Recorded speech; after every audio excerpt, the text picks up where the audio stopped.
আসসালামু আলাইকুম এভরিওয়ান। আমি চলে এসেছি ছাদে আজকে বিকালে। আসরের নামাজ শেষ করে দেখলাম বিকালের পরিবেশটা আজকে খুবই মনোমুগ্ধকর। আকাশটা খুব সুন্দর। তাই ভাবলাম কি করা যায়। দেন মাথায় আসলো যে ফ্রিজে তো ডেওয়া ফল আনা আছে, এটাকে নিয়েই কিছু একটা করা যাক। তো নিয়ে চলে আসলাম ছাদে। এখন আপনাদের সাথে শেয়ার করব ডেওয়া মাখা, আমার পছন্দের ডেওয়া মাখা।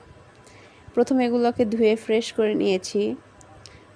এরপর এটাকে ভেঙে একটা একটা করে ছাড়িয়ে নিব। বিচিগুলো ছাড়িয়ে নেওয়া আমার হয়ে যাচ্ছে, সবগুলো শেষ প্রায়।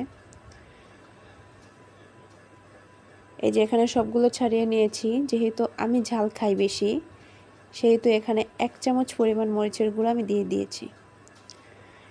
আমার কাছে বিট লবণ ছিল না, তাই ঘরে নর্মাল যেটা আমরা খেয়ে থাকি লবণ, ওইটারই 1 টেবিল চামচ দিয়ে দিয়েছি লবণ। এরপর এটাকে ভালোভাবে মেখে নিব। মেখে নিলেই তৈরি হয়ে যাবে আমাদের ডেওয়া মাখা।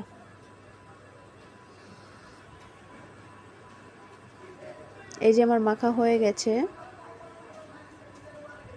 দেখেন কালারটা কি সুন্দর এসেছে, খেতেও ভীষণ মজা। এই যে পরিবেশটা কতটা সুন্দর, এই পরিবেশে বসে, ছাদে বসে বিশেষ করে ডেওয়া ফল মাখা খেতে মজাই আলাদা।